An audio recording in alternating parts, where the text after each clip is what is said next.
Mr. Speaker, honorable members, 32 months ago, a state of emergency was put in place in Bermuda on the 1st of April 2020. This following the arrival in Bermuda of the novel coronavirus that causes COVID-19 on the 18th of March 2022. Excuse me. The government deemed it necessary to stop commercial flights to the island on the 20th March, and a few days earlier, the U.S. CDC had issued a no-sail order, which put an end to cruise sailing. In Bermuda, the government... Mr. Speaker, just a point of clarification. The Honourable Minister read in a statement, this followed the arrival in Bermuda of the novel coronavirus on 18th of March 2022. Shouldn't that be 2020? That is correct. Okay, thank you.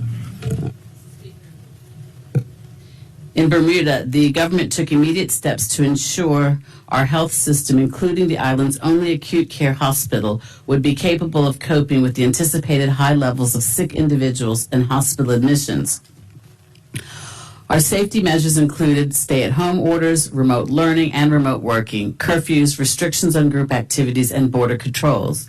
As all of us in this House know, and as I previously stated, health systems around the world struggled with millions of severely ill patients, often leading to particularly sad deaths, as family members could not spend precious last moments with loved ones suffering from COVID-19. Health systems were forced to withstand the pressure brought on by the original wild-type virus and also by successive waves of variants such as Alpha, Beta, Delta, and, of course, most recently, Omicron. Fortunately for us in Bermuda, Mr. Speaker, it was only a year before vaccines such as Pfizer, Moderna, and AstraZeneca were approved for use.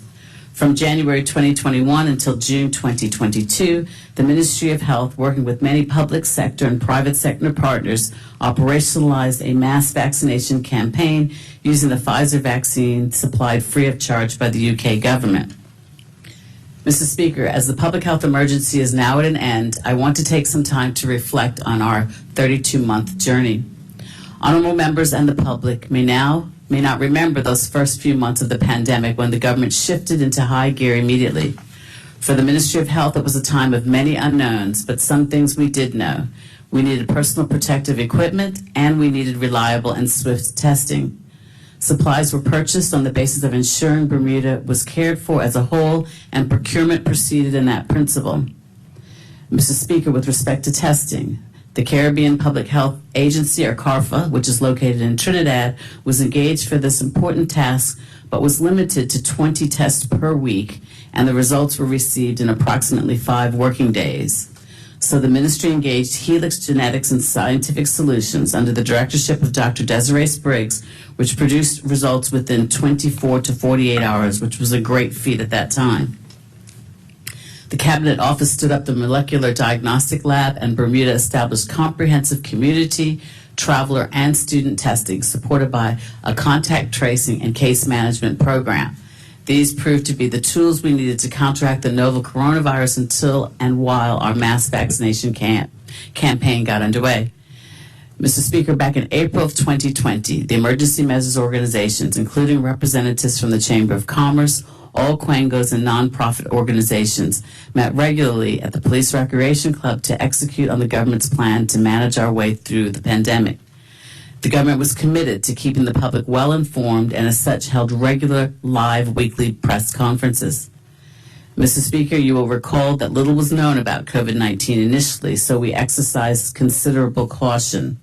In those early days, while the community stayed at home, except for the alphabet shopping, and got to grips with remote learning and remote working, I would like to remind everyone of all those workers who would not stay at home, but instead continued to interact with the public. Mr. Speaker, this included those working in healthcare, at grocery stores, gas stations, and pharmacies, in services such as corrections, the police, the regiment, and waste collection and disposal, third sector workers, and the public transportation operators.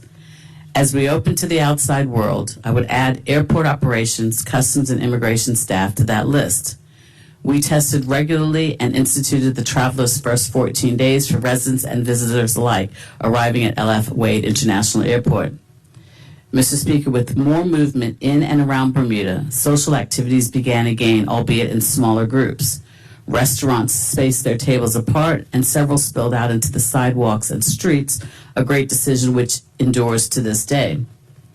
I know many in our community did their best to order takeout regularly so that we could support our waiters, chefs, pot washers, and business owners feeling the reduction in dining out and catering. Similarly, event planners moved everything outdoors under tents, which is an option which we were lucky to have. Mr. Speaker, one of the highlights during my tenure was the introduction of COVID vaccines. Our vaccination program went tremendously well. Bermuda's COVID-19 vaccination program surpassed the World Health Organization's goal of 70% of immunization of a population ahead of that June 30th, 2022 target. We knew based on the science that the coronavirus vaccine would be key to us living safely with COVID-19, as it reduces the severity of COVID-19 if you get infected, and it reduces hospitalizations and deaths. The Ministry of Health recognizes that this pandemic would have been far worse if not for the level of vaccination in our community, and we know that vaccines work, and we have the data to prove it. Mr. Speaker, you would remember that a lot of work went into our vaccination awareness program. A hard push was implemented through our close-to-home mobile vaccination program in neighborhoods island-wide. With a free minibus service, this program ensured that transportation to a vaccination center was not a barrier to getting the vaccine. Mr. Speaker, the close-to-home program, which was suply operationalized and managed by the Bermuda Health Council, was also an ideal opportunity to learn more about those people who wanted to hear about the COVID-19 vaccine from a trusted source. And I'm pleased and proud to say, Mr. Speaker, that 75.2% of our population is fully immunized against COVID-19. There are lots of actions the government and in particular the Ministry of Health took to keep us safe.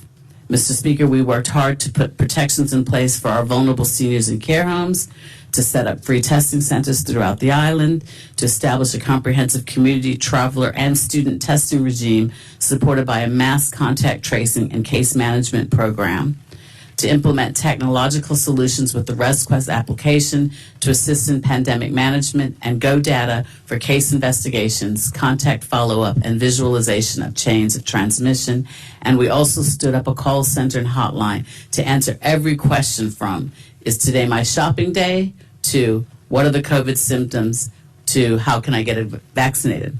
And we were not alone, Mr. Speaker. The Ministry of National Security managed the quarantine hotel in the summer of 2021. The Ministry of Education first implemented remote learning and then managed to transition back to in-person classes. The Ministry of Public Works introduced the short-term economic stimulus program that was launched to address an urgent need to provide stimulus to the local economy. Mr. Speaker, this initiative helped to retain and boost employment numbers in the wake of the economic downturn sparked by the COVID-19 pandemic.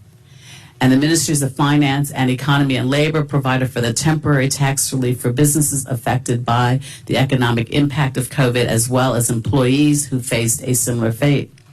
In fact, Mr. Speaker, the government implemented the unemployment benefits program to assist those Bermudians who, through no fault of their own, found themselves without a job due to the pandemic.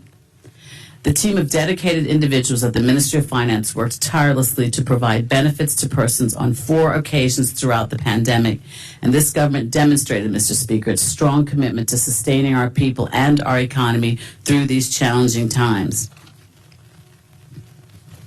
Mr. Speaker, I must say that throughout it all, the Ministry of Health staff members have been stalwarts, just true, unwavering soldiers, working day and night, weekends and holidays to fight this highly contagious virus. Their conscientiousness and diligence was and is a bright light in the island's pandemic response. Also responding to the calls for help put out by the ministry, there were numerous nurses, doctors, dentists, EMTs, pharmacists, volunteers, laboratory technologists, local and international businesses, hotels, nonprofits and organizations such as the Caribbean Public Health Agency and Public Health England, which of course is now referred to as UK Health and Safety Agency, all came together in this time of enormous community need. Mr. Speaker, I cannot name just some people for fear of missing too many, so I would like to take this opportunity to thank all of these people for their persistent dedication, tremendous hard work, and unwavering commitment to keeping Bermuda safe. Finally, Mr. Speaker, I would like to thank the Bermuda community. Safely navigating this once-in-a-lifetime pandemic would not have been possible without our collective decision to put the community first and ourselves second. Thank you. Mr. Speaker, the public health emergency has ended for Bermuda, but the global pandemic continues. The public is encouraged to continue to follow the public health advice, as with all infectious diseases such as the flu, to minimize the chance of catching COVID and help protect family and friends.